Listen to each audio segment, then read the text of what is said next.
Good morning, everybody. During the last lecture, we have learned periodic motion and simple harmonic motion.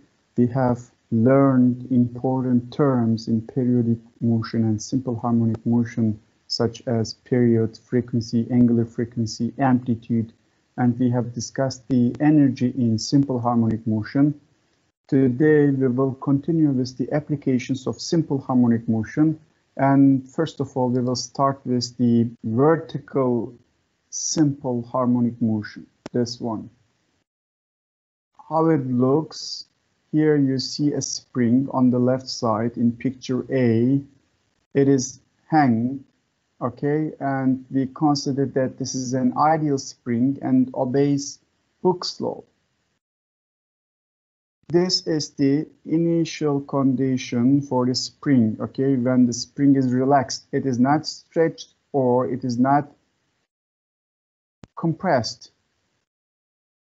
When a body is suspended from the spring, then what will happen? This spring will be stretched, okay? Then we will have new equilibrium condition. We have mg downward due to the weight of the body, and we have F, which is the restoring force applied by the spring, which is upward, okay? And this is the displacement of the spring, delta L. And this restoring force is given with K times delta L. K is force constant, you already know. Delta L is the displacement. But look at the last condition, C, on the right side. On the left side, we have a body and spring system. They are in equilibrium, okay?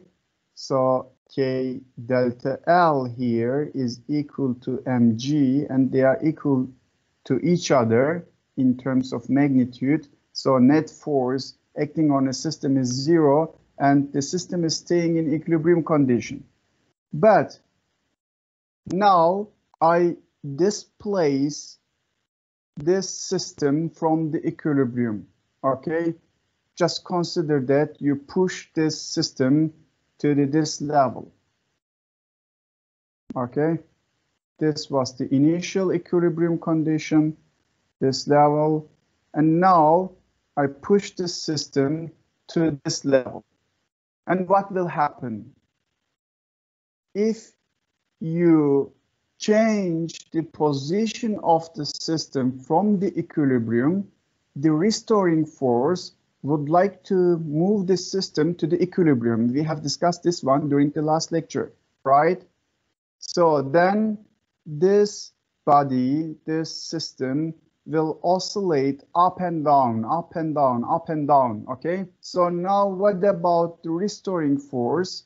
F upward is given with K times displacement. What about this displacement, which is given with delta L minus X, okay? And here we have mg. So we have net force, which is given with upward force minus weight, and then we have net force of minus kx, okay?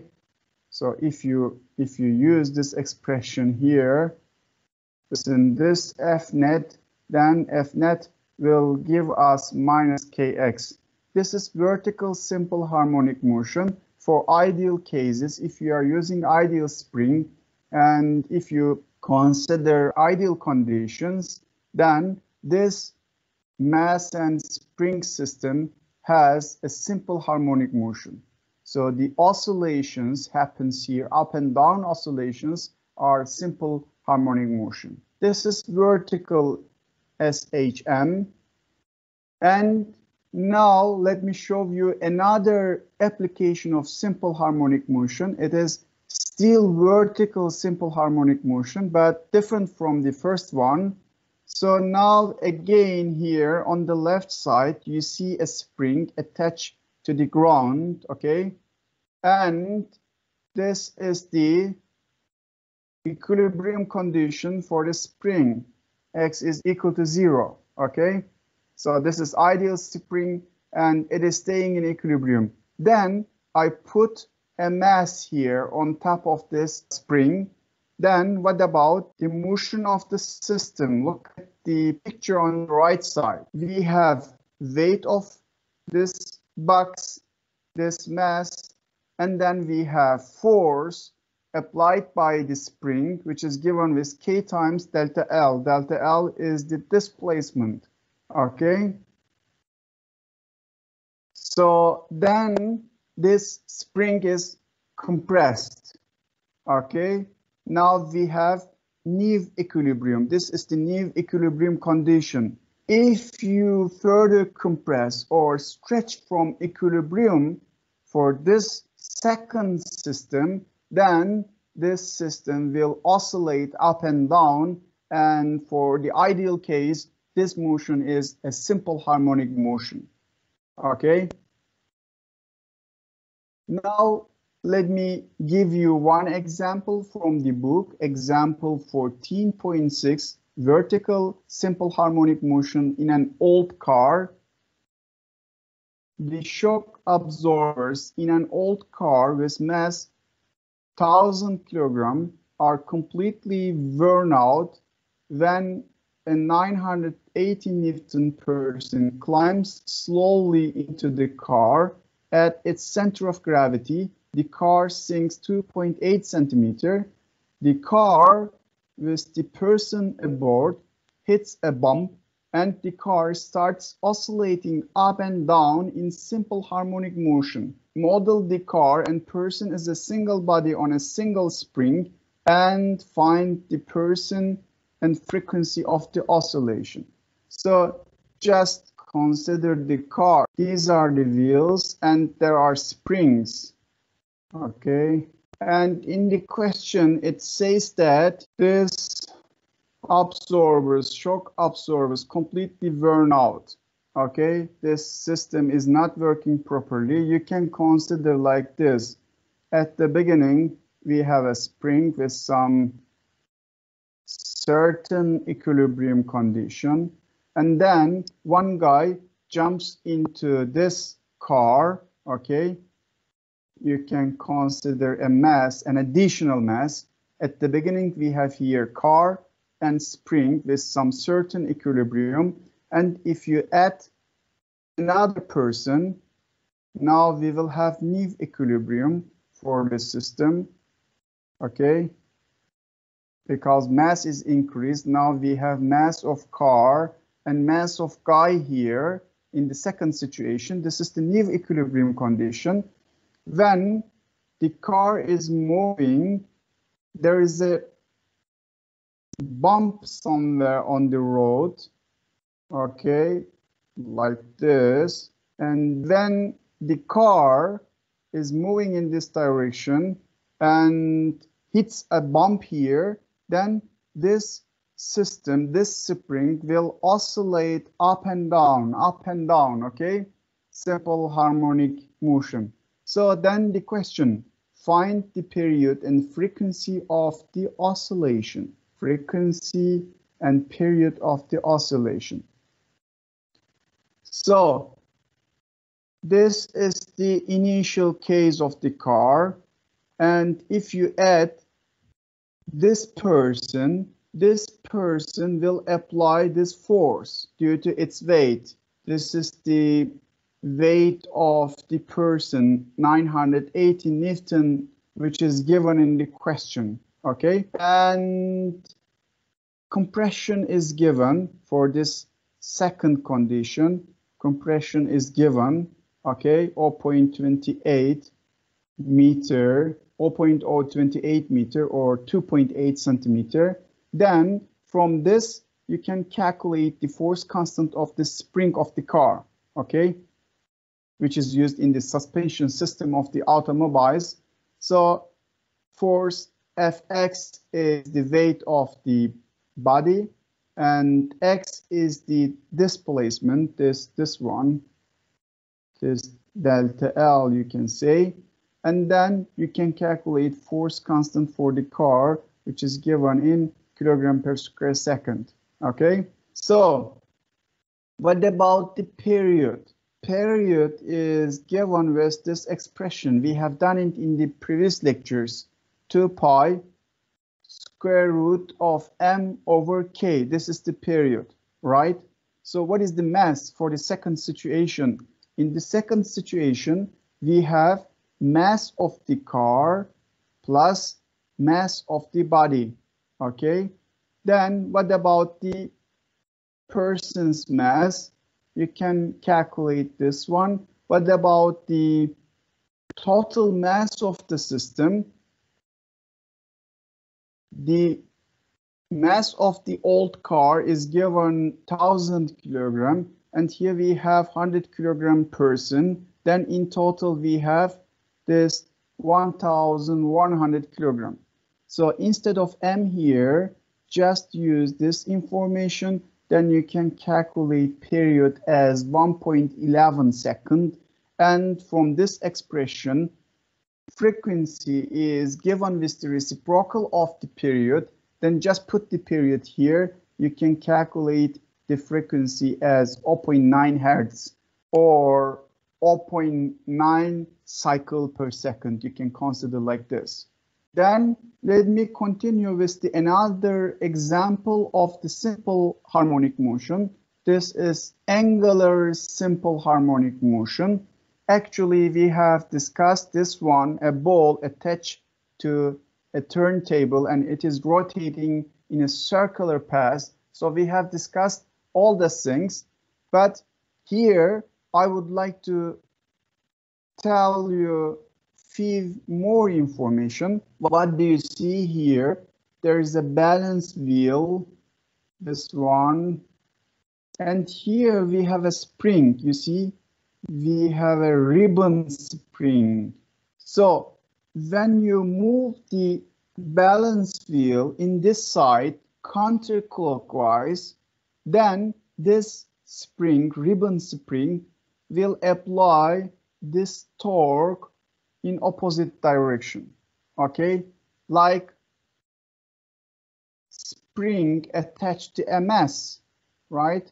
Just consider that this is the equilibrium condition.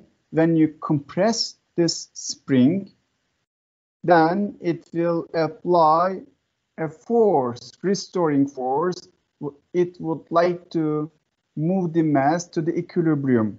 So this is same. Here we have a spring, okay?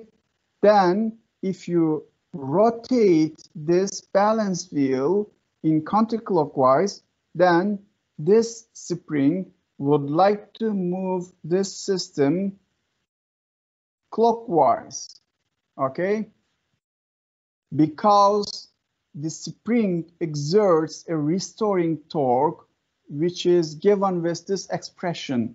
Remember the force applied by this spring here, minus k times x, right? K is the force constant, x is the displacement here, okay?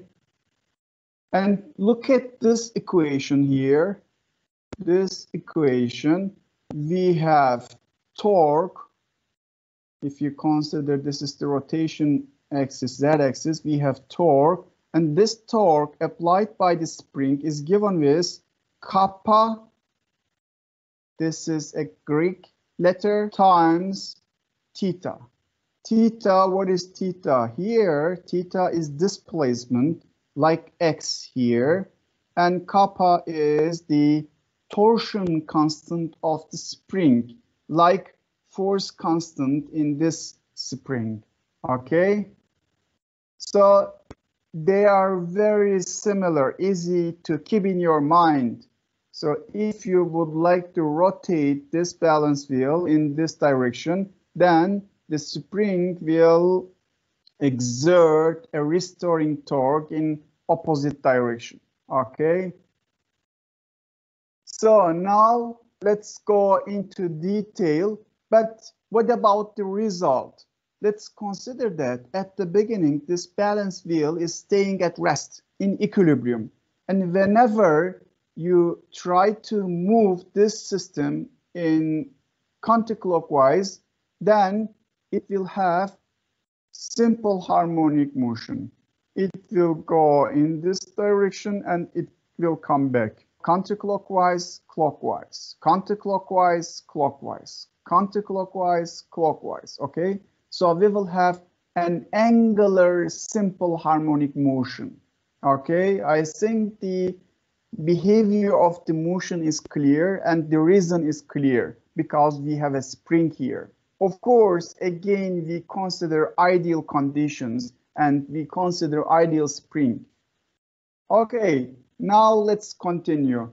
We have shown the analogy between torque applied by the spring and force applied by the spring in the previous lecture. And then if you use the rotational analogy of Newton's second law for a rigid body, remember this expression we have discussed during the last chapter, right? The net torque is given with I times alpha z. I is moment of inertia. Alpha z is angular acceleration. We have discussed all these things in the dynamics of rotation, right? So then what about the alpha z? Alpha z is given with second time derivative of the theta, okay? Theta is this one, displacement, okay? Angular displacement. So then I can write this expression. So let me clean this part and then let me continue. It is very simple. If you don't understand something, please let me know. We are using the old information and we apply our old information, our previous information to the angular simple harmonic motion. Everything is very simple. So apply this one, net torque acting on this system. The torque applied by the spring is given with minus kappa delta. This is the torque applied by the spring. And it is equal to the I times alpha. I is the moment of inertia of the system and alpha is the angular acceleration. Here we have alpha. Instead of alpha, you can use this one, okay? Then you can get this expression. Minus kappa over I, moment of inertia, times theta. What do you see here? During the last lecture, we have calculated this equation. Acceleration here, for example, this is the equilibrium condition for this spring, and then you stretch this one, then we have acceleration like this, okay? So this acceleration is given with minus k over m times x. X is this one, displacement. Okay, we have discussed during the last lecture. M is the mass of this mass and k is force constant of the spring. Okay, and this is the acceleration. We have found this equation during the last lecture for this condition. Now look at this equation here. We have second time derivative of theta, displacement. Here we have second time derivative of displacement. Okay, they are similar. And here we have minus, minus. Here we have kappa over I. Here we have k over m. Kappa is torsion constant of the spring used here. And I is moment of inertia of the system. And you know it includes mass. And here we have force constant of the spring on the right side. And here we have mass of the box or object. And this theta here is angular displacement for the balance wheel. And here we have x, which is the linear displacement for this spring. So we are talking about the same things, okay? Nothing is new for us. So now let me continue. So if you use our previous information, then you can calculate angular simple harmonic motion. Remember, for this discussion, we have calculated the omega with K over M, right? And also omega is given with this expression, right? So we have done this one during the last lecture, but look at here. What is this one? Here we have this expression, and by using this expression, I can calculate the angular simple harmonic motion, angular frequency of the simple harmonic motion, square root of kappa over moment of inertia. And here also you can write the frequency 1 over 2 pi square root of kappa over moment of inertia. This kappa is torsion constant of this spring. Remember this spring here. This spring has force constant K, but this spring here in this balance wheel has kappa torsion constant, okay, which is given here, torsion constant of the spring kappa. Okay, then we have angular frequency of the angular simple harmonic motion, and we have also frequency of the system. And what about the theta? Remember the X. During the last lecture, we have studied this system in detail, okay? And we have got the expression for the X. X is changing by time, and then it is given with cosine omega t plus phi. This was the equation from the last lecture, right? Displacement changes as a function of time. We have studied this one in detail. And what about this theta here in angular simple harmonic motion? This theta also changes by time, and this change is given with this expression. Angular displacement theta is given with the capital theta, which is amplitude, okay, and it is multiplied by cosine omega t plus phi. Okay, so you can also see the analogy between these two equations.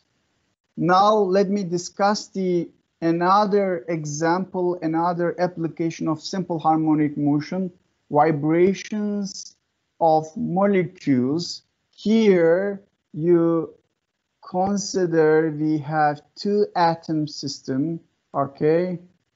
We have two atoms, and this R is the distance between the atom centers, okay? Distance between atom centers in a molecule, let's consider.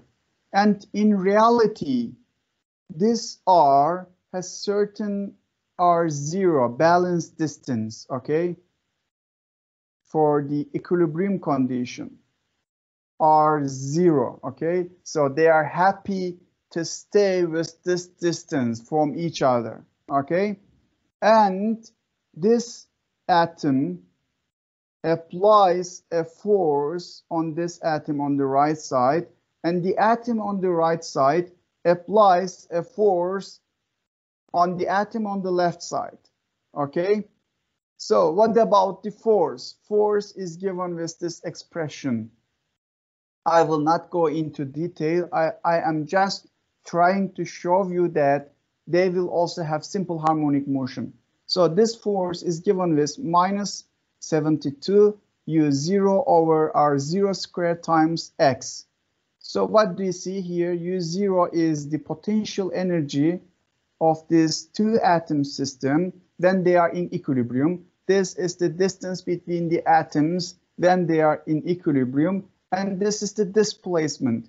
If you produce a force to move these two atoms close to each other or far from each other, just consider this condition.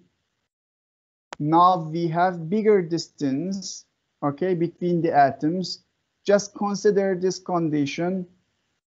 Now we have smaller distance, okay?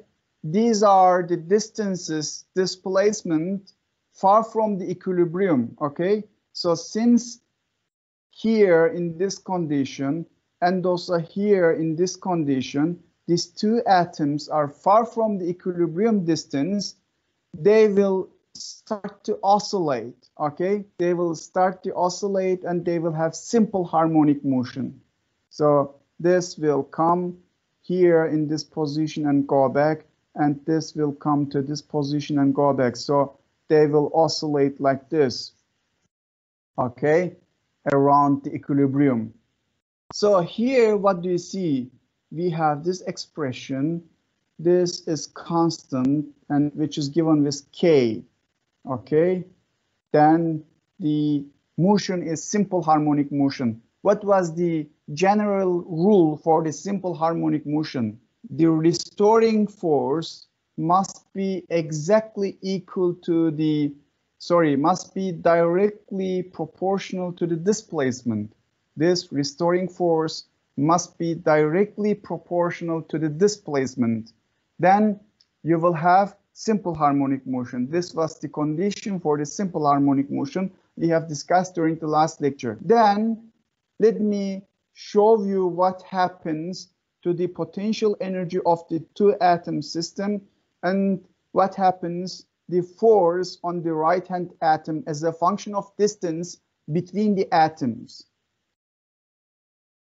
So this is the distance between the atoms R. This is the potential energy.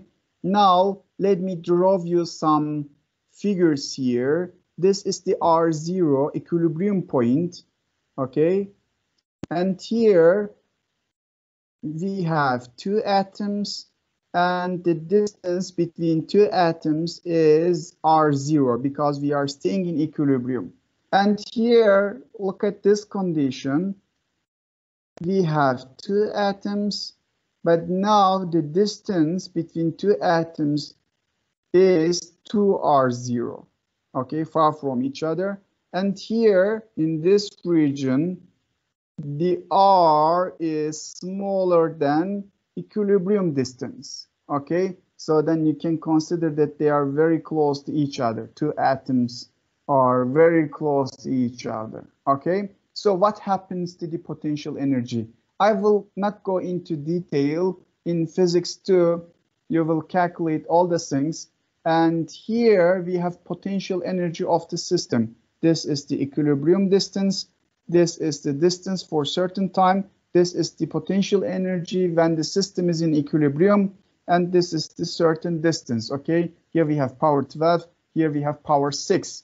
So this is the potential energy for this system. What happens if they are in equilibrium? Look at this condition. The distance is R0. They are in equilibrium. You know the system is happy in equilibrium conditions. Then we have minus U0. Okay, we have minimum energy. In minimum energy, the system is happy. The system is in equilibrium. It does not move. Okay, so when the distance between two atoms is bigger than the equilibrium distance, then what do you see here? That the potential energy is still negative, but the potential energy goes to 0. So we are far from the equilibrium now, okay? They would like to stay together, okay? So the restoring force will move the system to the equilibrium. And look at this condition. If you compress these two atoms, let's say, okay, under pressure or with some methods, and then what do you see here? What do you see here? The potential energy increases. Okay, now we have positive potential energy for this system, and the positive potential energy is much bigger than the negative potential energy. And this is unwanted situation. The system prefers minimum energy, and the restoring force will move the system to the equilibrium again. So this is the equilibrium condition. And look at this graph. Here we have restoring force applied by the atom on the right-hand atom. So then this is the distance between the atoms. How to calculate this force? We know from the previous lectures that the force can be written with minus derivative of potential energy. Okay, you remember this expression. So then if you do this one, you can get this expression for the restoring force. I have already shown you this force here, okay? So this one. What do you see here? At the beginning, when they are in equilibrium condition, when the distance is equal to R0, restoring force is 0. You see? There is no force because the system is in equilibrium. Remember the previous discussion. This is the mass, and this is the spring. And let's consider that mass is staying at x is equal to 0. Then the Fx is 0, right? Because the system is in equilibrium. Remember this formula. If the system is in equilibrium, then x is equal to 0, then Fx is equal to 0, right? So it is same. If the system is in equilibrium, when the distance between two atoms is R0, then system is in equilibrium. They are happy to stay at this condition, then the restoring force is 0. But whenever you increase the distance between the atoms, what do you see here? The force is increasing in negative direction, okay? And then it goes to the 0. If you further increase the distance, just consider this condition. If you further increase the distance between two atoms, now the distance is r, they are very far from each other, then they cannot interact very well and the force is decreasing, okay? I will talk about this one in physics too, okay? We will discuss this one in physics too. So if you decrease the distance between two atoms, if they are very close to each other, then the force is increasing in positive direction and it will try to move the system to the equilibrium again, okay? So if you're far from the equilibrium, force, restoring force, will try to move the system equilibrium again, okay? This is the behavior of the two-atom system, and this is simple harmonic motion, okay? So they will oscillate around this equilibrium. Here we have an example from the book related to the molecular vibration. Two argon atoms form the molecule argon-2 as a result of a van der Waals interaction with U0 is this one. This is the equilibrium potential energy, which is given 1.68 times 10 to 21 joule. And this is the equilibrium distance between two argon atoms. What do you see here? 2.82 angstrom. 10 to minus 10 meter is 1 angstrom, okay? So it is less than 1 nanometer, okay? It is around 0.38 nanometer. So very small distance between the atoms in molecules. Find the frequency of small oscillations of one argon atom about its equilibrium position. So look at this equation. In this equation, we have restoring force for the vibrations of molecules. Then here we have this constant. You can consider this is K, okay? Then K is given with this one, okay? So just use it here. K is given with this one. Equilibrium potential energy is given in the question and equilibrium distance is given. Then I can calculate the force constant K. This is 0.829 Newton per meter or 0.829 joule per square meter. Okay, so then frequency is asked. Frequency is given with this expression 1 over 2 pi square root of k over m. We have done it in the previous lectures. Okay, then here we have k. We have calculated k. Just use this one here. And then here we have m, mass of the argon atom. Actually, it must be given in the question, and it says that from Appendix D in the book, the average atomic mass of argon is given with 39.948 U. We have discussed what is this U in the previous lectures, and 1 U is equal to 1.66 times 10 to minus 27 kilogram, and then you can calculate the mass of an argon atom. Just use this mass of argon atom here, then you can calculate the frequency of the molecular vibrations in argon molecule. 5.63 times 10 to 11 hertz. So what is the meaning of this one? What was the hertz? Cycle per second. In 1 second, we have this huge cycles, okay? It oscillates very fast. But this frequency is not correct actually. So in better way, you can calculate this one by using quantum mechanics.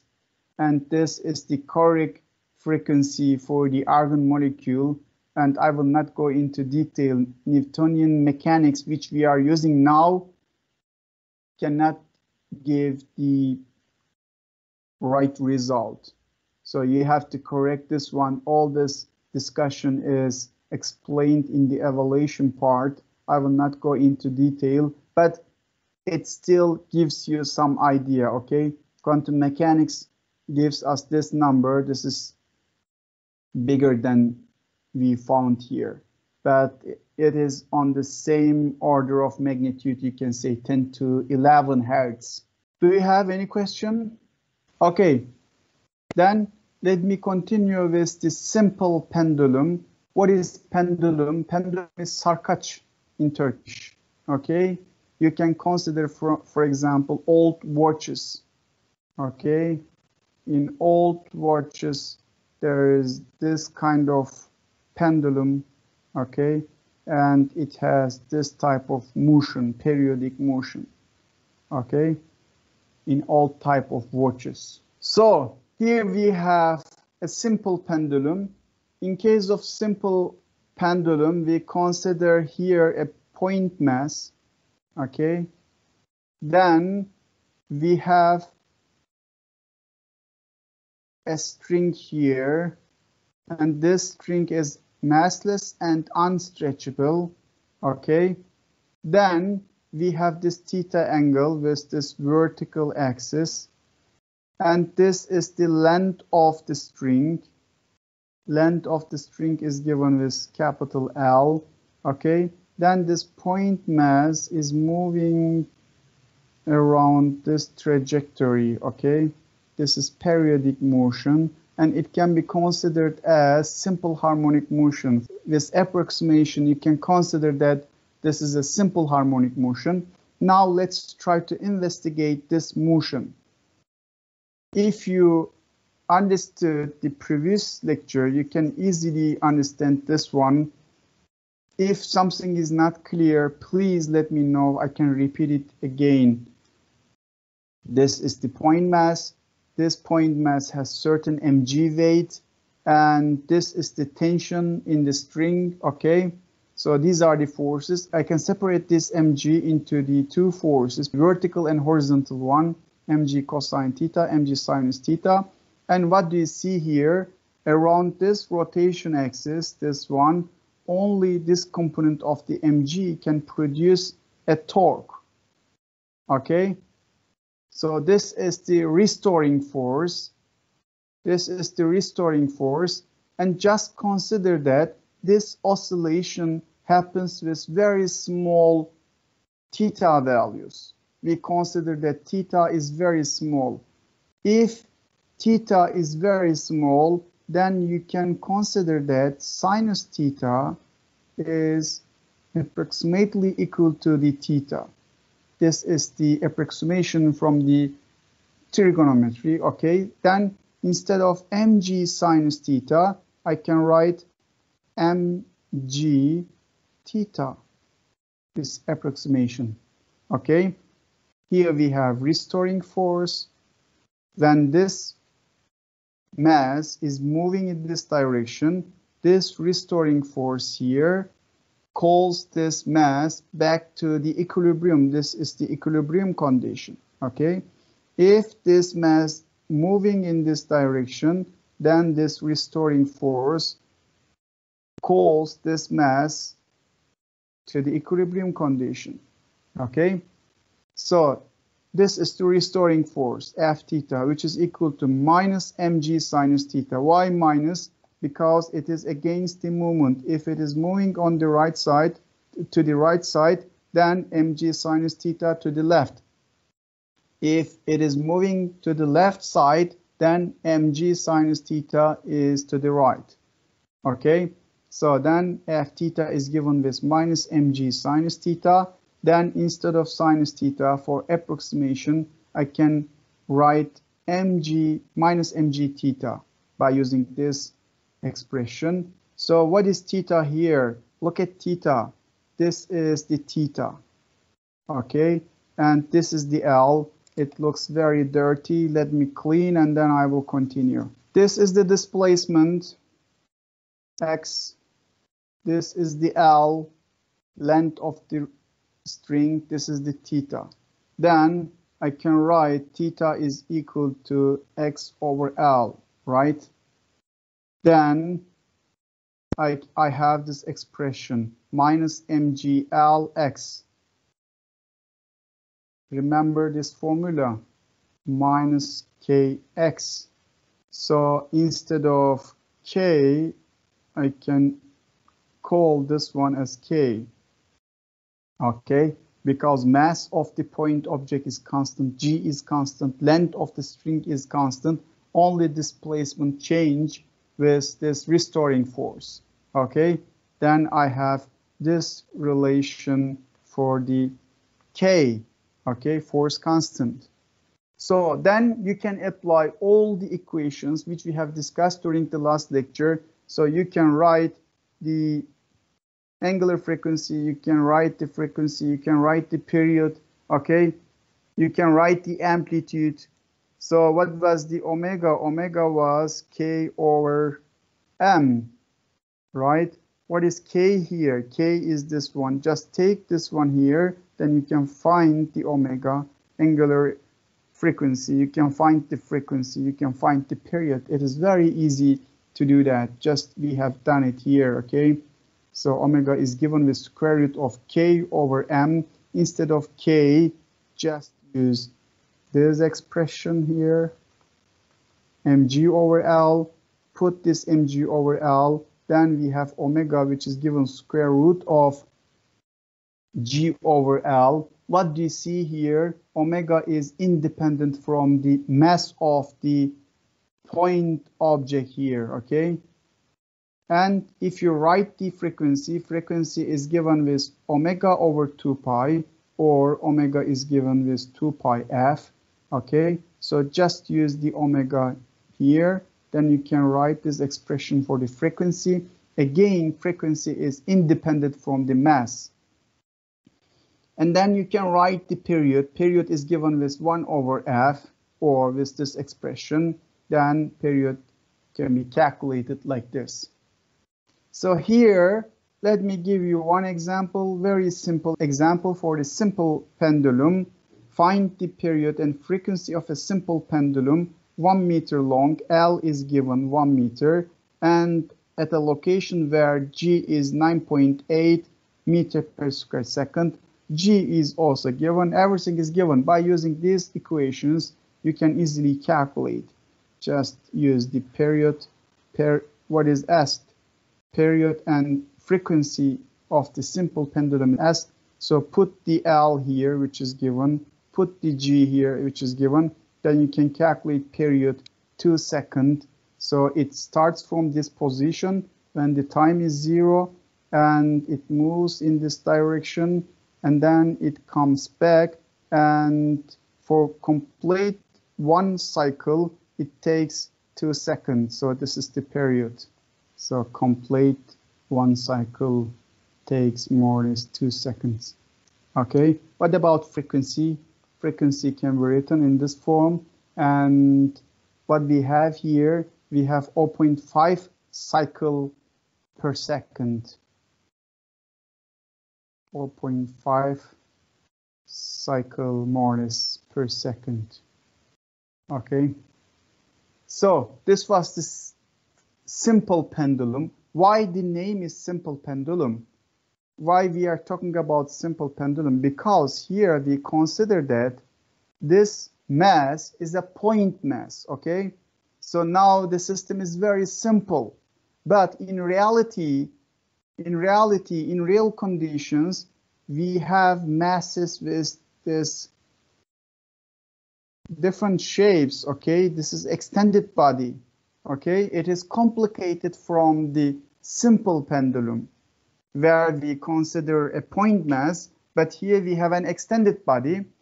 So this extended body has certain center of gravity somewhere here, and it has certain mg, and it is suspended from a pivot here. Okay, this is the vertical axis, and it is equilibrium condition, and it will move like this. Okay, so this is periodic motion, and for applying approximation, you can consider that this is also a simple harmonic motion. So what about the forces? We have mg cosine theta, we have mg sinus theta. Only this one will produce a torque around this rotation axis. Okay, here we have a pivot. The object is suspended from this point, and then it can rotate around this pivot. So this will produce a torque due to this force. And this torque is given with this expression, mg sinus theta times d, right? Force times lever arm. Or you can write this one, mg times d sinus theta. Okay, but they are equal to each other. So then the torque due to this force, this component of the force, is given with minus mg d sinus theta. So if this theta here very small, we are talking about very small changes in the theta. So it is moving like this with very small change in the theta. If theta is very small, then I can write sinus theta is equal to theta. Okay, so then this torque can be written in this form, minus mg d theta. Instead of sinus theta, I have written theta. So just apply the equation of motion for the torque. Net torque on this system is given with I times omega z, and just put here the torque. We have this one, which is equal to I times alpha z. What is this alpha z? Alpha z is angular acceleration, which is given with this expression, second time derivative of the angular displacement. Then just use these parts of the equation, then you can write this expression. What do you see here? This is the alpha z, and this is the mg d. D is constant. D is constant. G is constant. Mass is constant. I is the moment of inertia for this system. It is also constant. Then here I can write a constant times theta. Okay, what do you see here? This equation is also analogy of, where is it? Let me show you. This one, analogy of this one. Here we have linear acceleration. In our example, we have angular acceleration, right? And here we have k over m times x. And here we have, you can say k over I, okay?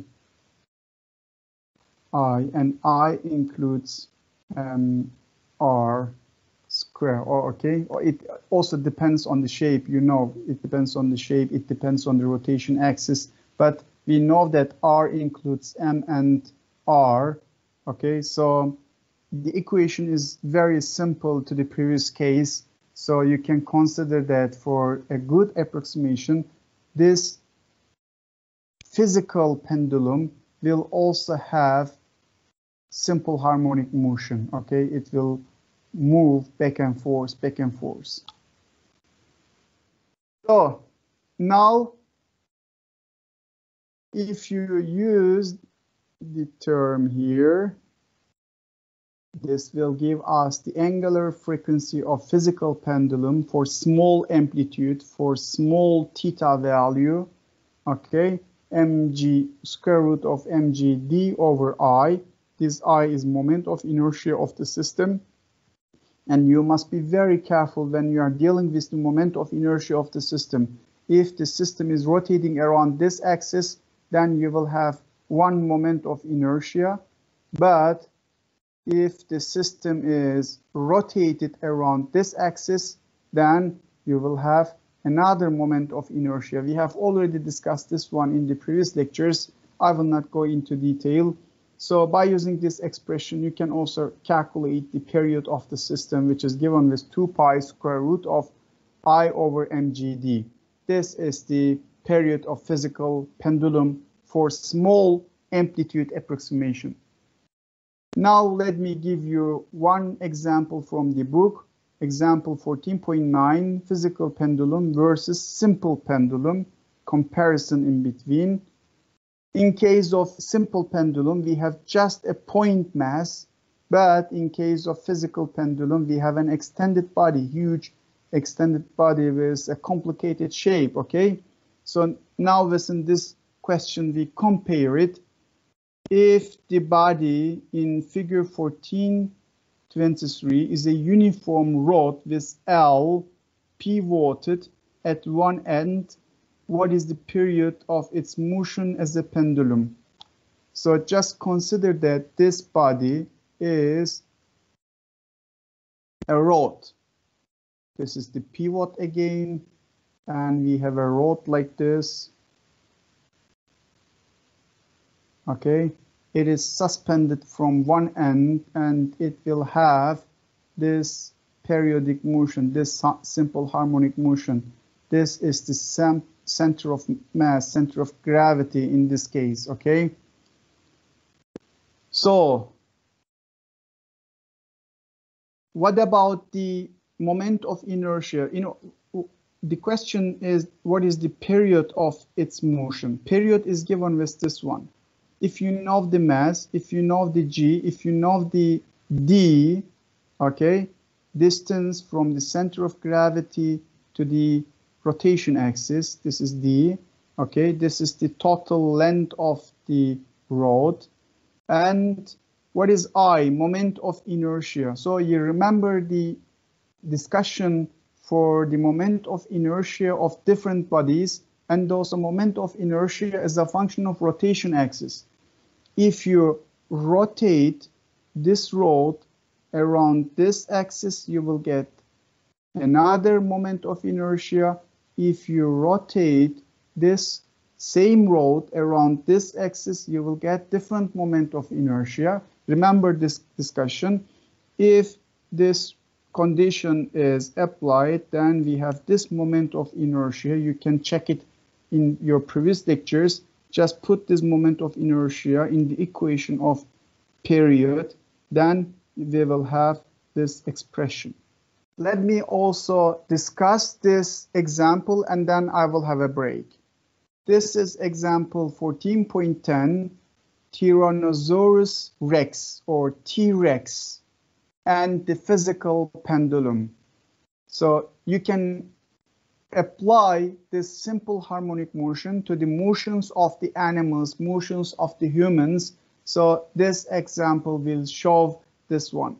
All walking animals, including humans, have a natural walking pace, a number of steps per minute that is more comfortable than a faster or slower pace. Suppose that this pace corresponds to the oscillation of the leg as a physical pendulum. How does this pace depend on the length of the leg from hip to foot? Treat the leg as a uniform rod pivoted at the hip point. Fossil evidence shows that T-Rex, a two-legged dinosaur that lived about 65 million years ago, had a leg length of 3.1 meter and a stride length 4 meter. The distance from one footprint to the next print of the same foot. So here you can see the picture. This is the leg length, which is given in the question. This is the T-Rex, and this is the stride length S. Okay. So then, what is the question? The question is this one: estimate the walking speed of T-Rex. The speed of T-Rex is asked. Okay. So what about the period of this simple harmonic motion? If you consider that this is simple harmonic motion, you can just think like this. This is the leg of the T-Rex. You can consider like this. This is the equilibrium condition. And if you consider that this is the leg of the T-Rex, it is moving like this. Okay, around this pivot, around this rotation axis. You can consider like this. If you apply the period, you find in this example, okay, we have found this one here. If you use this one for the T-Rex, then you can calculate the period 2.9 seconds. L of the leg is given, G is known. And what about the speed? Speed is asked. So remember this formula, V times time. So instead of S, here we have stride length.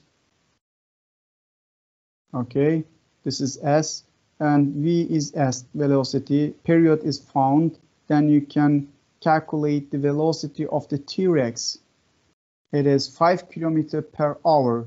This is roughly the walking speed of an adult human. Okay, let me continue with the damped oscillation. First of all, let me discuss what is the damped oscillation.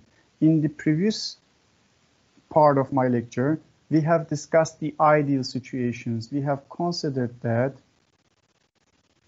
there is a mass here and it has simple harmonic motion, okay, around this equilibrium position.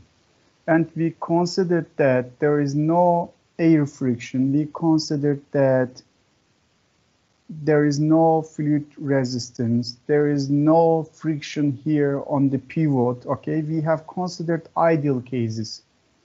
In addition to that, just look at this example. This was the simple pendulum, and just consider a physical pendulum. Here we have an extended body, a rod, and again suspended, and it also has this type of simple harmonic motion. It is moving like this. Again, in this example, we have considered that there is no friction here in the pivot, and we have ignored the air resistance, air friction, okay? And just also consider this example, which we have discussed during the last lecture. This is the mass M, and it is attached to the spring here.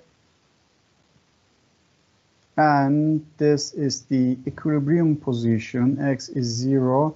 and it is moving back and forth around this equilibrium with simple harmonic motion. Here we have considered that there is no friction on the surface, okay, and we have considered ideal cases. But in reality, there is a friction on the surfaces, there is a friction on the pivot, there is a friction on the pivot, and we also have air friction, okay? So due to the friction forces or dissipative forces, this simple harmonic motion for the simple pendulum here on the left side, the physical pendulum on the right side, and also here the motion of this mass will be damped, okay?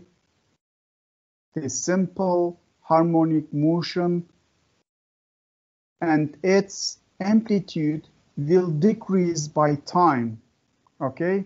So just consider that this is the amplitude, this is the x, okay?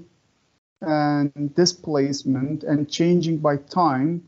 So in real case, if there is no friction, if there is no dissipative forces, this x is moving like this. This is the positive maximum amplitude, this is the negative maximum amplitude, and this is the period, let's say.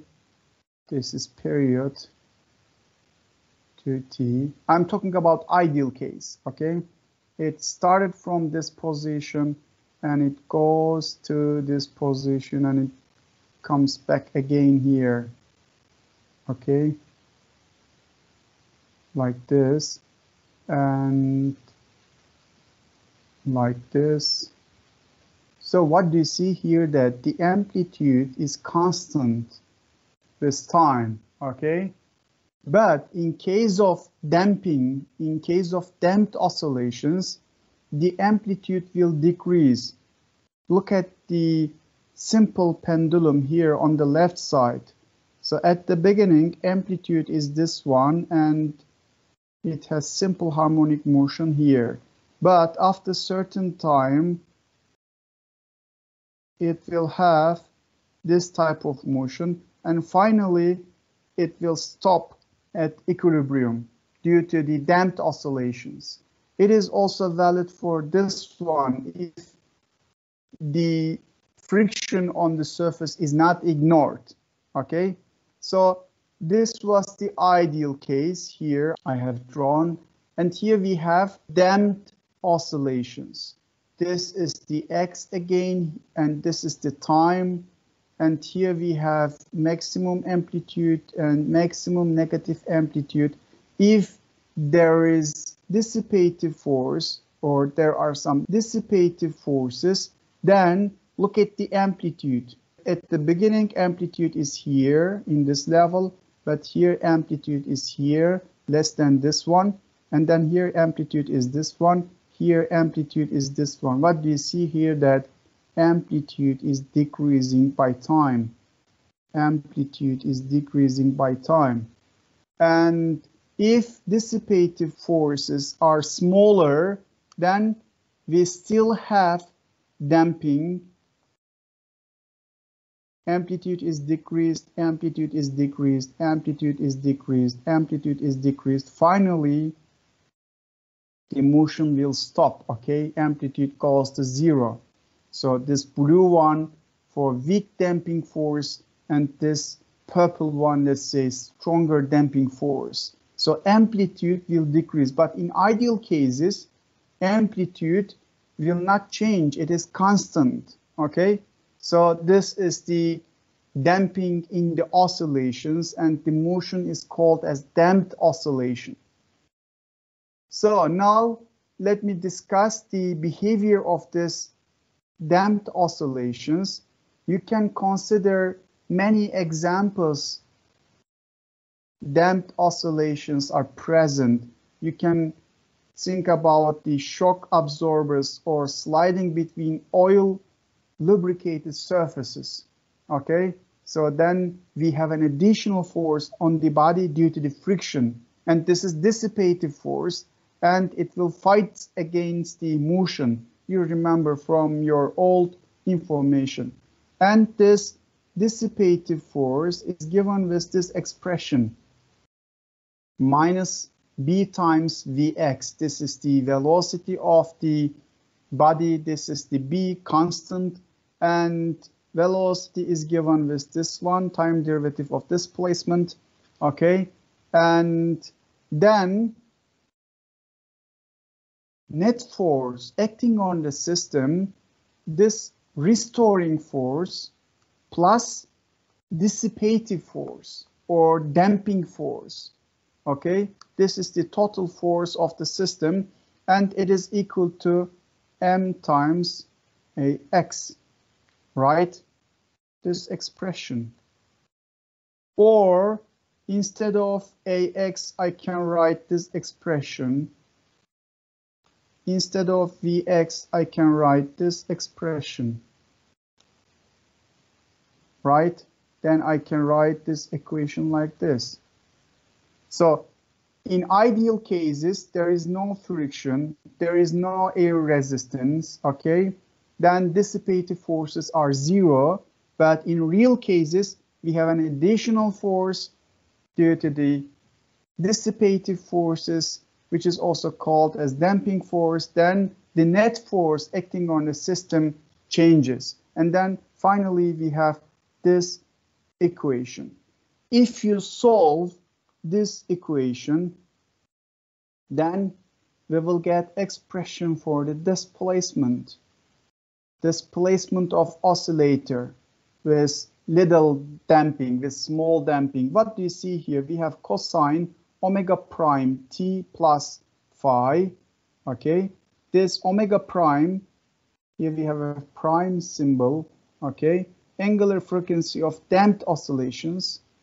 And here we have amplitude, different amplitude. You see amplitude changes by time. Here we have a time. This mass is constant. B is damping constant. This A is the initial amplitude, but this amplitude changes by time. Look at this graph here. This is the initial amplitude A, and by time, this initial amplitude decreases. You see, finally it disappears. And this angular frequency of oscillator with small damping is given with square root of k over m minus b square over 4m square. Okay, this is the Neve angular frequency of the damped oscillation. If there is no damping, if there is no dissipative forces, then this term is zero, and then again this one can be written with this form as we have done it for ideal cases. But in reality we have to consider damping forces, we have to consider dissipative forces, we have to consider air friction or friction on the surfaces. So this results in this kind of behavior. So now let me investigate this one. This was the angular frequency of oscillator with small damping, and this will result this kind of decrease in the amplitude. So just take this equation and let's consider that it is zero. What is the meaning of that? If this term is equal to zero, it means that this one is equal to this one. Here I have restoring force. Let's say I have frequency due to the restoring force, and here there is another term which fights against this one. If they are equal to each other, then what happens? There is no angular frequency, there is no oscillation. The system stops. Okay, so this condition is called as critical damping. The system no longer oscillates, but returns to its equilibrium position without oscillation when it is displaced and released. Okay, if the air friction or friction on the surfaces around the pivot are very huge, then if they are equal to each other, then we have critical damping. Another condition is that if this second term here bigger than this one, then this condition is called overdamping. Again, there is no oscillation, but the system returns to equilibrium more slowly than with critical damping. Let me explain like this by drawing a picture. Let's consider a pivot, rotation axis, and here we have a rod. It has certain mass and weight, and it is moving like this around this pivot, okay? Simple harmonic motion for ideal case, okay? There is no friction here on the pivot, and we ignore the air resistance. Then it will continue to its movement, okay, forever, like this, because there is no force fighting against this movement. But let's consider that there is a force fights against this movement.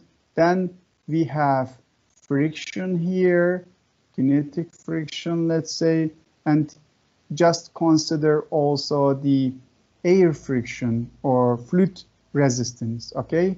Then these two forces fight against this motion, and this one will oscillate,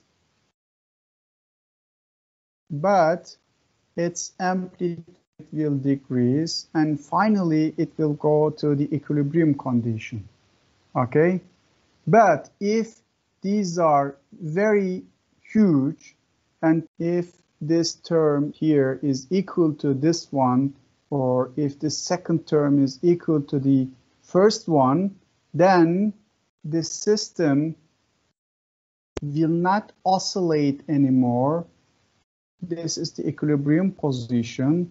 It will slowly go to the equilibrium position, and then it will stop there. It cannot oscillate. It cannot pass through this side, okay?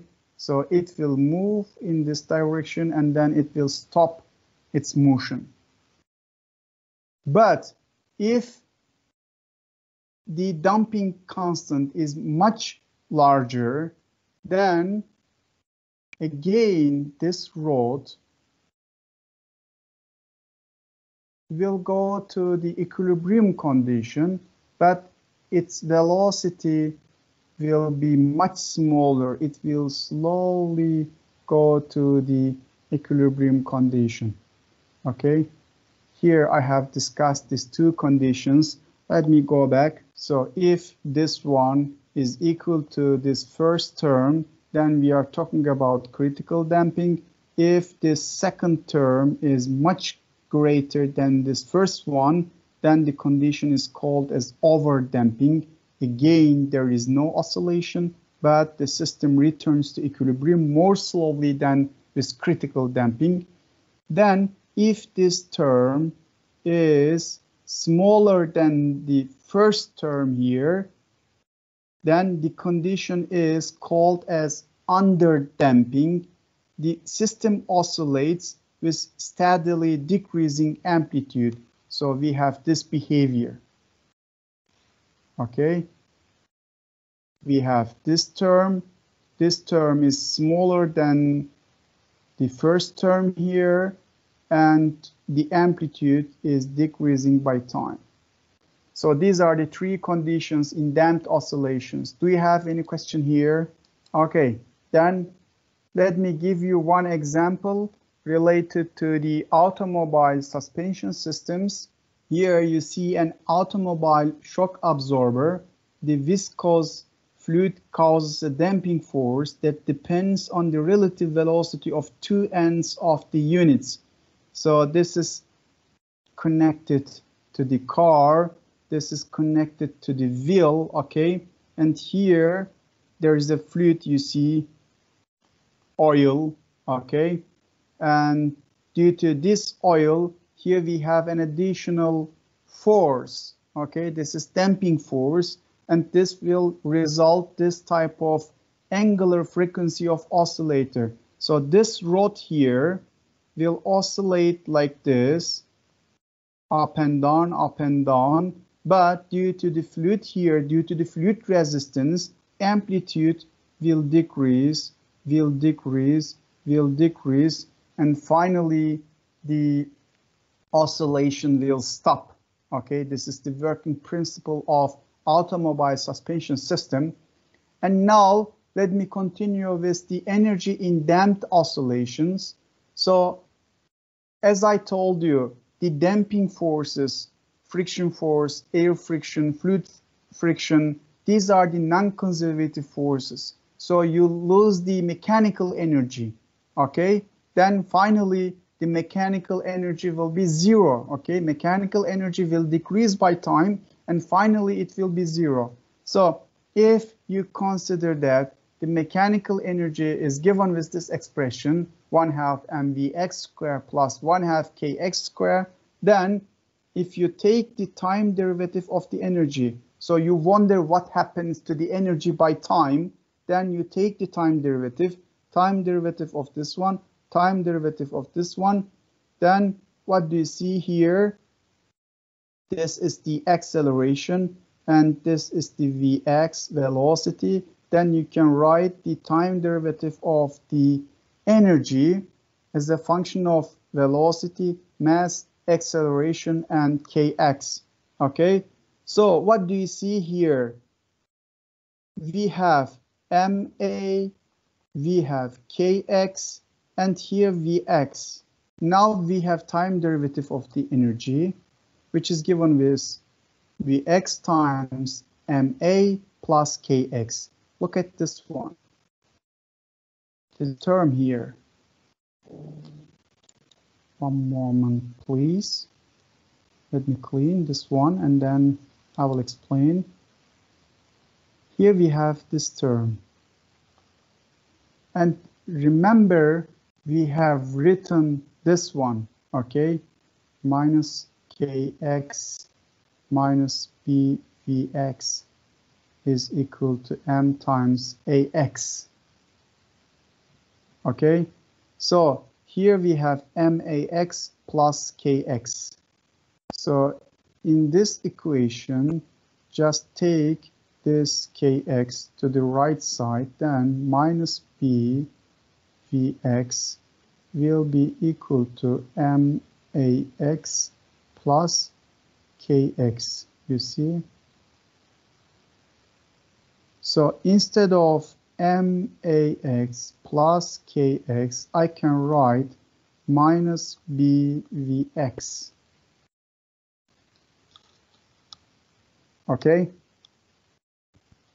Then just put it there, and finally time derivative of the energy will be like this.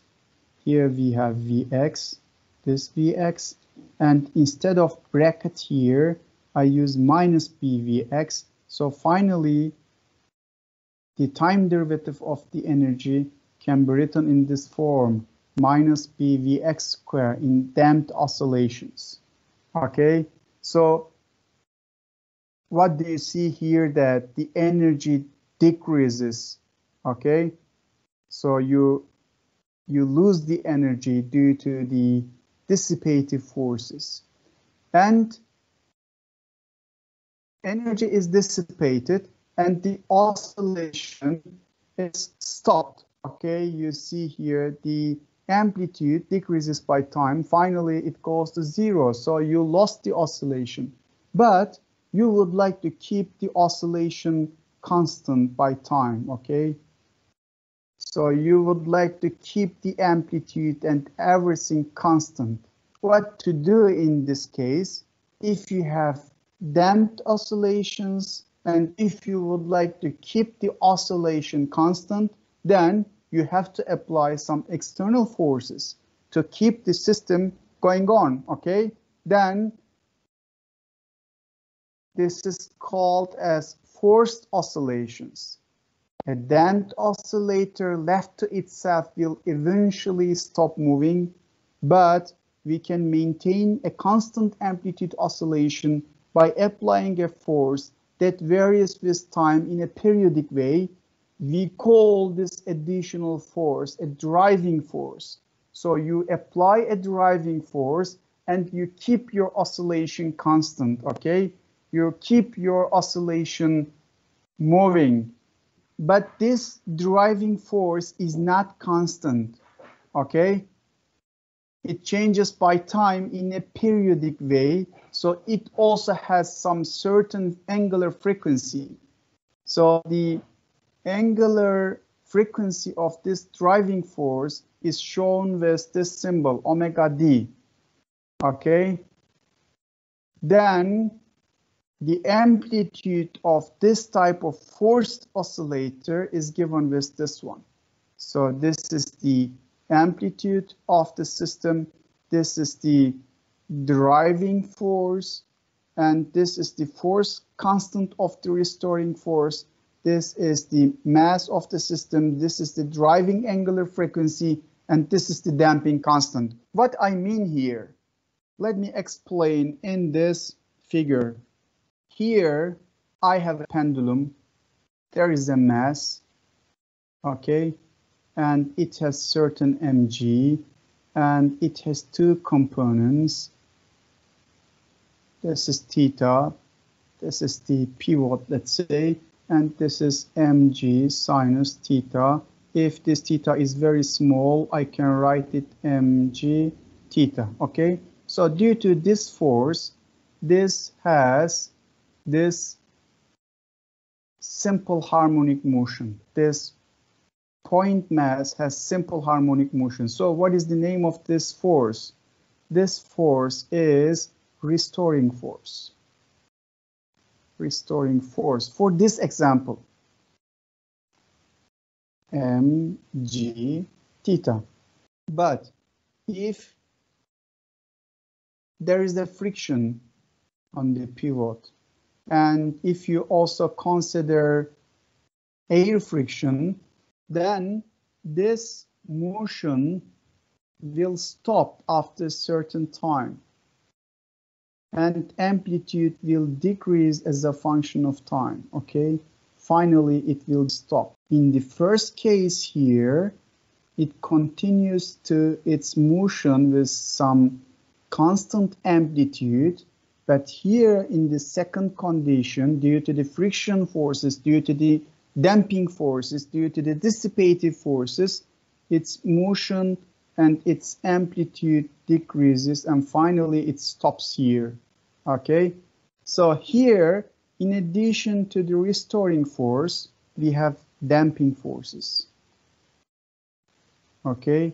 It fights against this restoring force. But what about the last one, driving force? What is driving force? We have same point mass here, and we have damping forces, we have friction here, we have air resistance, okay? But I would like to keep this amplitude as this first case, okay? Then I have to apply some additional forces, okay, to keep this system with constant amplitude. Then here I have restoring force, and I have damping forces due to the friction forces, and I have driving force to keep this system with same amplitude as the first case, okay? This is the definition of driving force. Now I will show you here 3 examples for the driving force. Here you see a baby on swing, and his father or mother applies a force, okay? If she or he does not apply force, this swing will stop after certain time due to the air resistance and due to the friction on the pivots, okay? The driving force applied by parent, right? This is the driving force. And look at this picture. There is a guy here on swing, okay? In order to keep movement, apply force on ground, okay? Then driving force comes from the Newton's third law, action-reaction pair. So with foot, he applies a force on ground, and then ground will apply a force, and then he can maintain its movement, okay? He can maintain its oscillation. So driving force comes from the ground. What about this case? What about the driving force? So they keep their moment with some certain amplitude, okay? Actually, here around the pivot, there is friction, and also there is air resistance here. So these forces are dissipative forces or damping forces and fighting against their oscillations, but there is a driving force, and this driving force keeps this system with constant amplitude, let's say, okay? So how they do this? What do you see here? That the shape of the body changes as a function of position. Let me draw here. When the system is far from the equilibrium, the shape of the body is like this. But when the system is around the equilibrium, the shape of the body is like this, very small compared to the first case. And when the body is here, the shape of the body is again very long. So what do you see here? Look at the moment of inertia. Just consider this physical shape has moment of inertia I1 here and I1 here and I2 here. So moment of inertia is calculated with this one, total moment of inertia, MI R I square, right? So same mass here, but R is change, okay?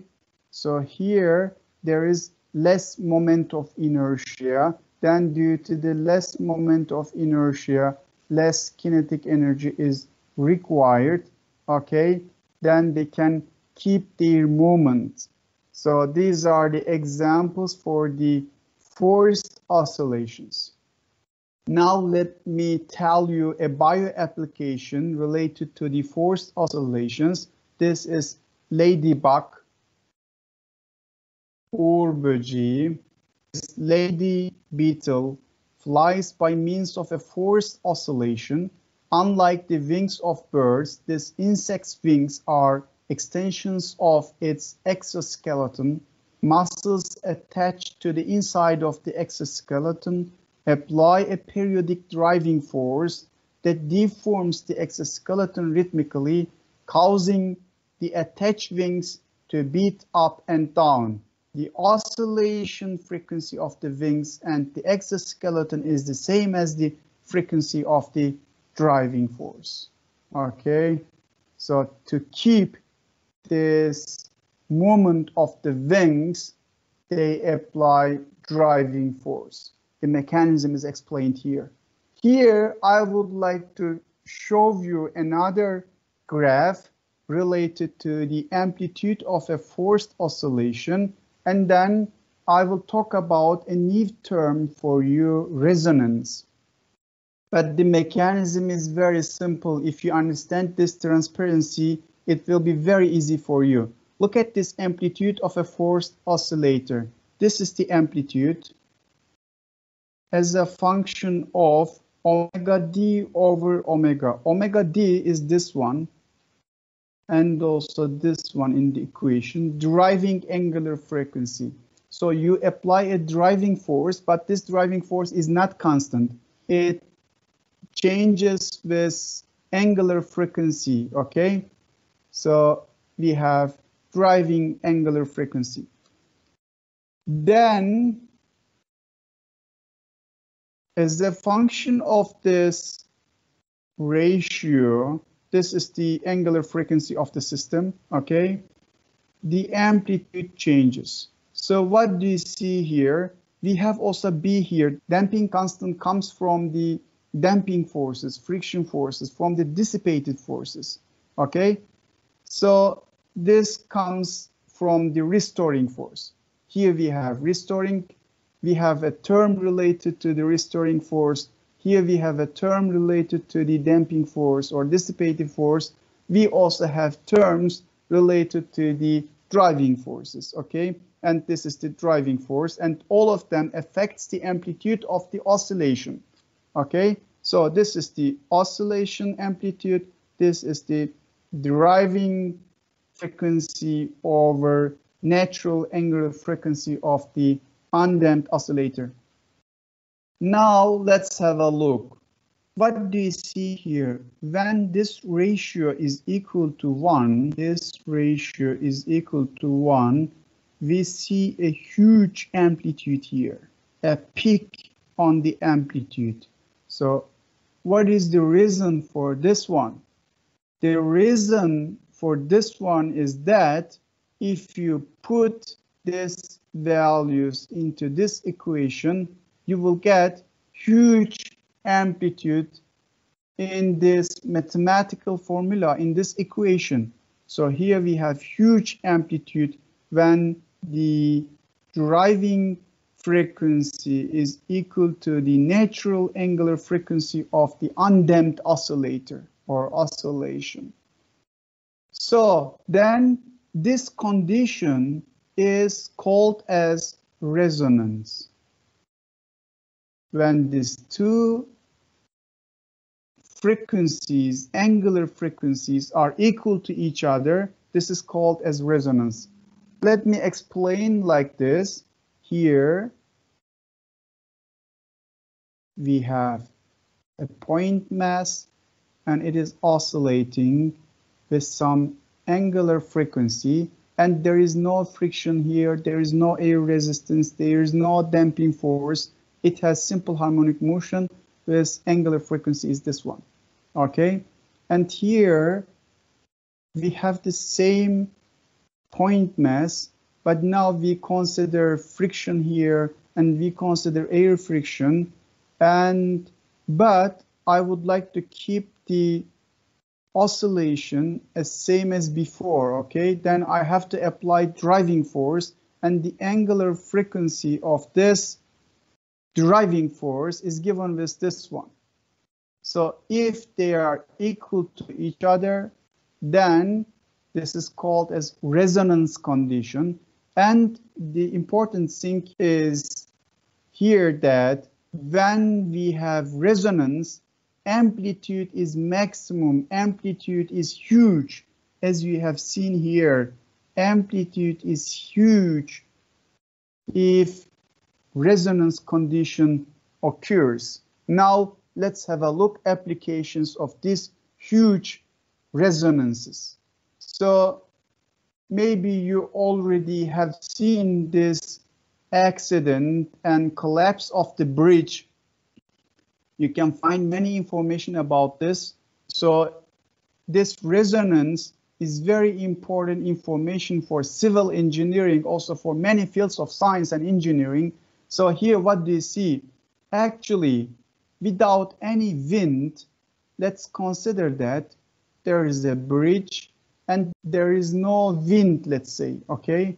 And even if there is no wind, this bridge has certain angular frequency. It oscillates, okay? It has certain angular frequency. So you can check this one by yourself, okay? So these are not rigid objects. Bridges and buildings are not rigid objects. They they have some oscillation frequency, okay? But under the certain wind conditions, so wind applies this angular frequency, driving frequency. If this internal frequency of this system is equal to the driving frequency, then what happens? Then resonance occurs and amplitude. What was amplitude? Amplitude is the amplitude of the oscillation. At the beginning, there is very small amplitude in the oscillation, but when we have resonance, then this amplitude becomes huge, okay? Amplitude of the oscillation becomes huge, and then it can damage the buildings, bridges. It is also happening in earthquake, okay? So internal angular frequency becomes equal to the driving angular frequency due to the earthquake, and then the building collapsed. So another resonance application here. This is my last transparency bio application from the book, canine resonance. Unlike humans, dogs have no sweat glands and so must pant in order to cool down. So what is sweat glands? Ter bezleri. We use sweat glands to cool down our bodies, but dogs have no sweat glands and they must pant in order to cool down. What is the pant? Hızlı soluk alıp vermek. The frequency at which a dog pants is very close to the resonance frequency of its respiratory system. This causes the maximum amount of airflow and outflow, and so minimizes the effort that the dog must exert to cool itself. So again, we are talking about this condition. Resonance happens and there is a huge amplitude, and for this application, this causes the maximum amount of air inflow and outflow, and so minimizes the effort that the dog must exert to cool itself. So with this one, I have finished chapter 14, and next week we will continue with mechanical waves. Then take care of yourself. Bye-bye.